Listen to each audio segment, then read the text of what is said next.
Bonjour, très chers frères, membres de l'Église universelle de Jésus-Christ, chrétiens et croyants. Ce matin, nous avons le devoir de partager ensemble notre nourriture quotidienne. Nous lisons le livre du prophète Jérémie, chapitre 2, versets 4 jusqu'à 5. Nous lisons au nom de Jésus-Christ. Écoute la parole de l'Éternel, maison de Jacob, et vous toutes, famille de la maison d'Israël. Ainsi parle l'Éternel. Quelle iniquité vos pères ont-ils trouvé en moi pour s'éloigner de moi, pour aller auprès des choses des néants et n'être eux-mêmes que néants. Très chers frères et sœurs en Christ, le prophète Jérémie recommande les deux maisons d'Israël d'écouter la parole de Dieu parce qu'ils avaient déjà tous perdu cette parole, chrétiens et croyants.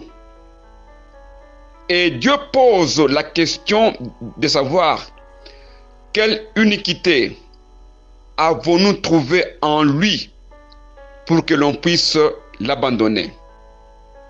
Nous disons que Dieu est la parole. Dans la parole de Dieu, il n'y a pas le mal. Et la parole ne nous apprend pas le mal. Comme c'est écrit dans 1 Jean, chapitre 1, verset 5, nous lisons la nouvelle que nous avons apprise de lui et que nous vous annonçons, c'est que Dieu est lumière et qu'il n'y a point en lui de ténèbres. Très chers frères et sœurs en Christ, s'il n'y a pas de ténèbres en Dieu, la parole de Dieu est donc juste et nous apprend la droiture de Dieu. Si nous commettons aujourd'hui toutes les bavures que nous avons dans l'Église, il n'y a aucun enseignement, il n'y a aucune parole de la vérité qui nous les a enseignés. Le prophète Jérémie dégage 3 conséquences quand on a perdu la parole. Il dit 1. S'éloigner de Dieu. 2. Aller auprès des choses des néants. Et 3. Être néant. Quand est-ce qu'on s'éloigne de Dieu? On s'éloigne de Dieu quand nous commettons le péché. Car le péché nous éloigne de Dieu. À l'image de l'Église actuelle, qui est fondée sur la haine, les divisions, les rancœurs, nous sommes très éloignés de Dieu et de la parole de Dieu. Bien que nous prétendons toujours être de la parole, mais si nous faisons la comparaison entre la parole et nos comportements actuels dans notre Église, on est éloigné de Dieu. 2. Aller auprès des choses des néants. Comme nous avons perdu la parole, nous avons abandonné la vraie doctrine pour nous attacher au matériel et les organisations de l'Église, source de conflits dans notre Église. Voilà les choses des néants qui aujourd'hui domine l'Église au détriment de la parole qui devait nous sauver. Dans l'Église, le plus grand débat aujourd'hui tourne vers l'organisation et les matériels. Voilà les choses des néants. Et troisième point, être néant. C'est-à-dire que comme nous avons perdu la parole et que nous sommes en train de tourner vers les choses des néants, nous sommes devenus aujourd'hui nous-mêmes néants devant Dieu et devant les hommes. Car nous avons perdu la parole doctrinaire et nous sommes restés dans le débat inutile qui n'a aucun fondement de la vie éternelle. Très chers frères et sœurs en Christ, ceci dit, nous parlons de l'apostasie dans l'Église. C'est-à-dire, notre thème du jour est intitulé « L'apostasie dans l'Église ».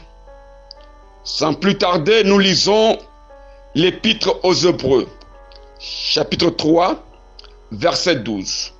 Nous lisons au nom de Jésus-Christ. « Prenez garde, frères, que quelqu'un de vous n'ait un corps mauvais et incrédule au point de se détourner du Dieu vivant. » L'apostasie, très chers frères et sœurs en Christ, c'est un abandon ou un détournement d'une doctrine à une autre. Quand on se détourne de Dieu pour adorer les choses de néant, nous avons abandonné notre foi qui était fondée sur l'amour pour s'attacher à d'autres doctrines et retourner à la haine. Voilà le commencement de l'apostasie dans notre Église. Nombre, chapitre 14, verset 4. Nous lisons. Et ils se dirent l'un à l'autre, nommons un chef et retournons en Égypte. Très chers frères et sœurs en Christ, après avoir quitté l'Égypte, l'Église a été rachetée du mal par la parole de Dieu. Nous voici aujourd'hui retournés en Égypte. Tous les mots sont admissibles dans notre Église.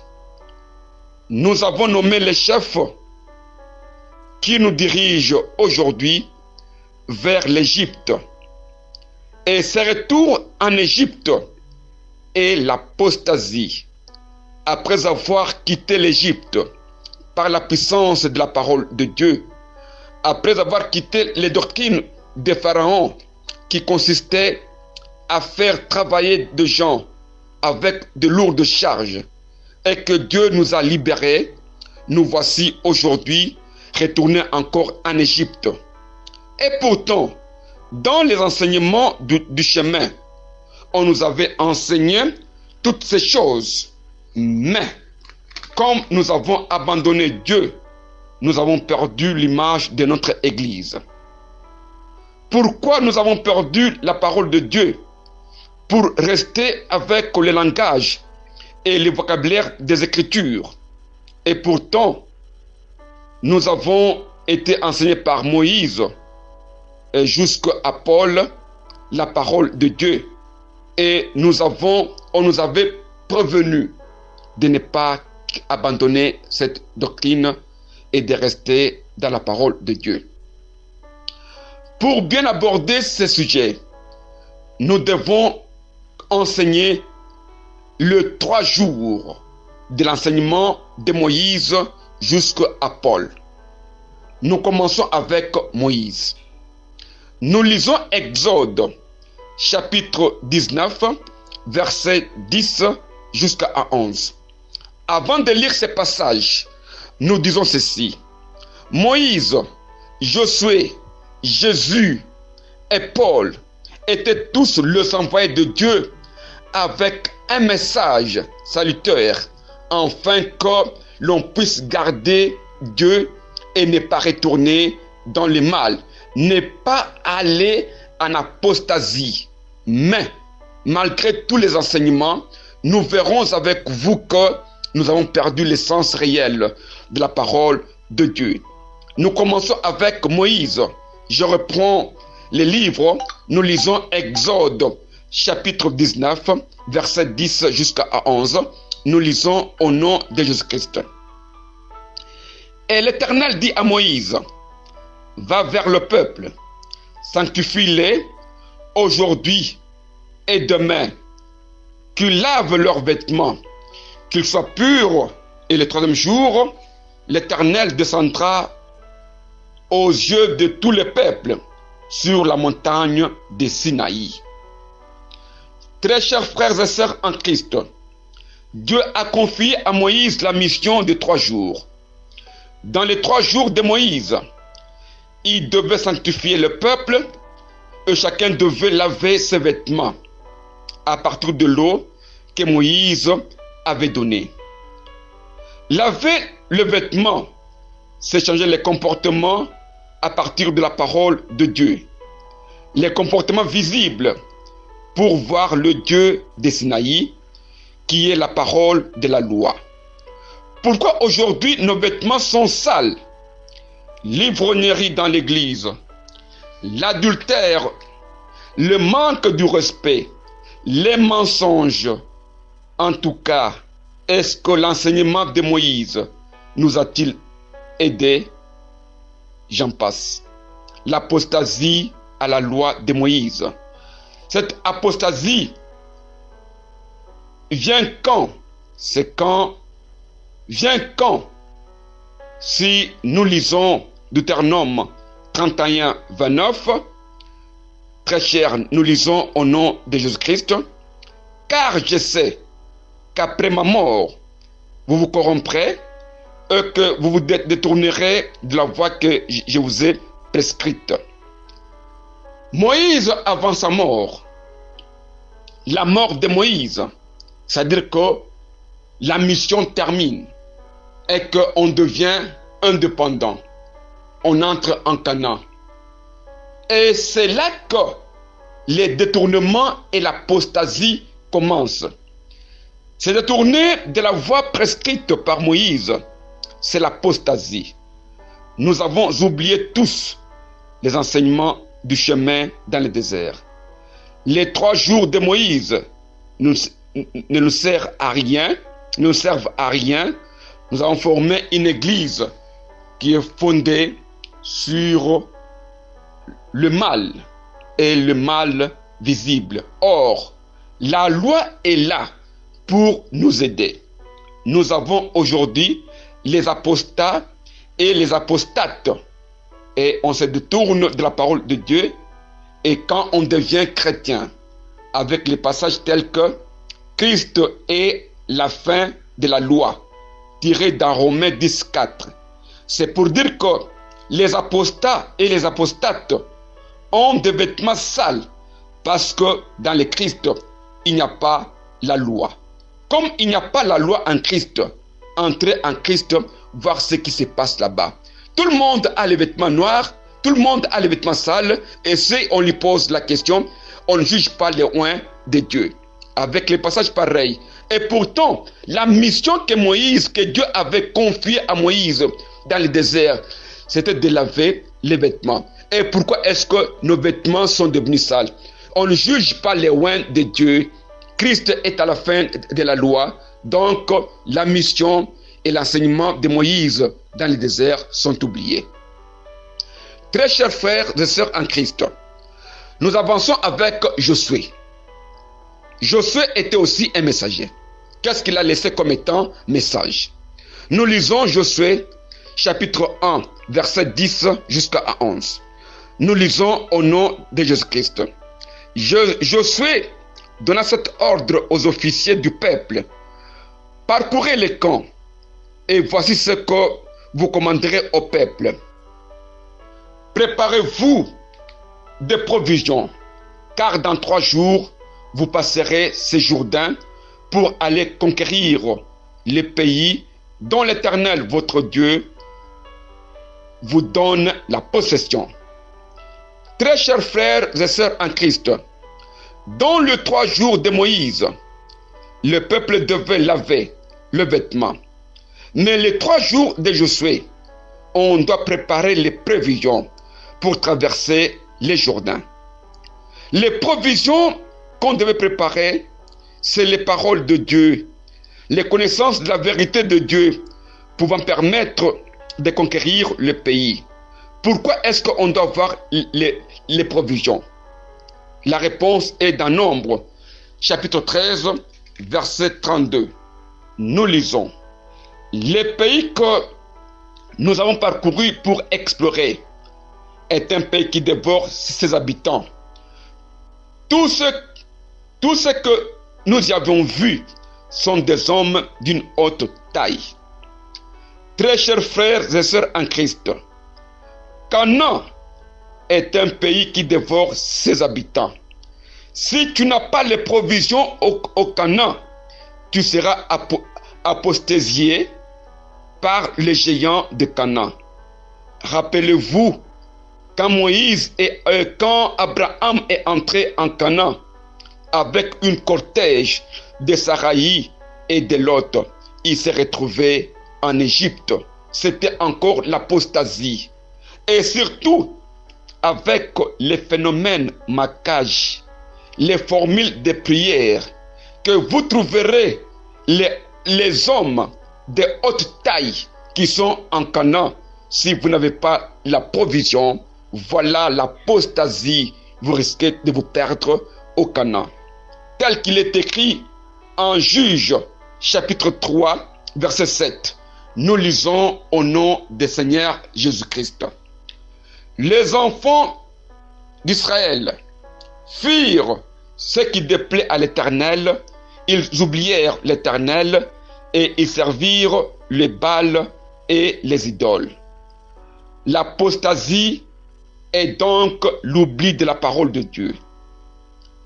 Nous, les apostates et les apostates du Canaan, nous avons cru dans cette église. Pourquoi? Nous avons oublié la raison de notre foi. Les idoles de Canaan que nous avons sont les cahiers de prière et des formules de prière que nous avons dans nos maisons. Aujourd'hui, il y a même les prières des morts, les prières pour créer la malchance dans les autres. Et comment est-ce que nous devons chercher à la prospérité de l'Église? Voilà ce que les apostats posent aujourd'hui à l'Église. Sans plus tarder, nous allons avec Jésus. Nous lisons Luc, chapitre 13, verset 32. Nous lisons au nom de Jésus-Christ. Il leur répondit: allez et dites à ces renards, voici, je chasse le démon et je fais des guérisons aujourd'hui et demain, et le troisième jour, j'aurai fini. Jésus, très chers frères et sœurs en Christ, a fait ce ministère dans 3 jours. Dans les 3 jours de Moïse, on devait laver le vêtement. Les 3 jours de Josué, avoir les provisions. Et les 3 jours de Jésus, on devait chasser les démons et guérir les maladies. On chasse les démons pour que les esprits impurs ne puissent pas envahir l'église et qu'on ne trouve pas l'infirmité dans l'église. Jésus vient préparer l'homme intérieur dans 3 jours. Mais quand nous lisons Matthieu chapitre 26, verset 31, nous lisons au nom de Jésus-Christ. Alors Jésus leur dit: je serai pour vous tous cette nuit une occasion de chute, car il est écrit: je frapperai le berger et les brebis du troupeau seront dispersées. Très chers frères et sœurs en Christ, depuis la mort du messager, cette nuit est devenue une occasion de chute de notre Église. La nuit de la mort du messager est continuelle avec les phénomènes de Sion. Les apostats et les apostates avides d'argent ont détourné la foi de plusieurs et l'Église est dans l'apostasie.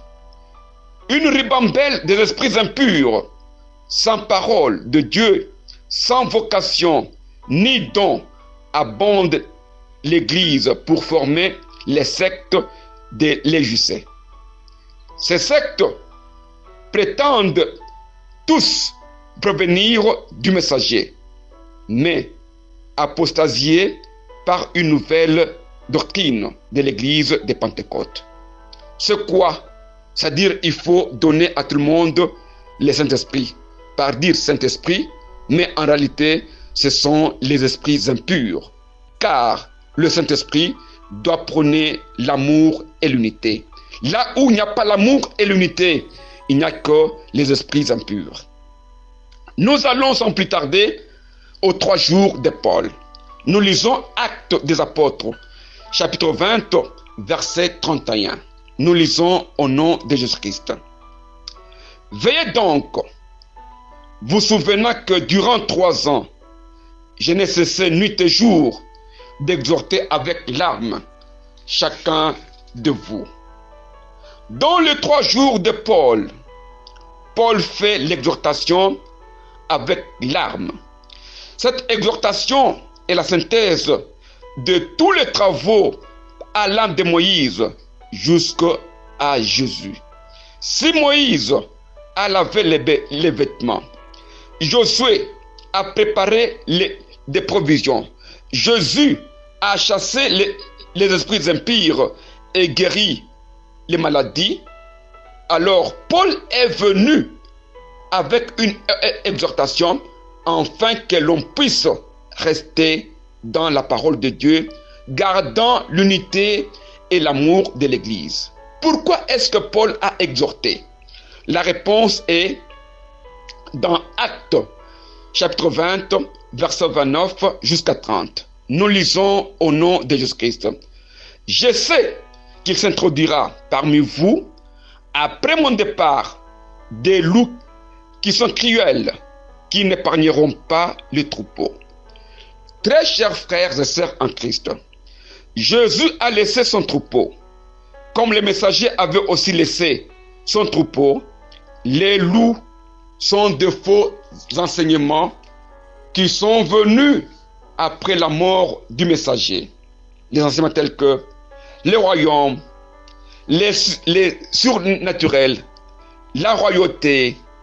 Le messager avait dit que le Christ n'est pas la fin. Il y a un autre enseignement que nous devons avoir pour atteindre les royaumes. Et tout ça, ce sont le faux enseignants qui sont sortis de nous pour faire sortir de nous les gens et aller en apostasie.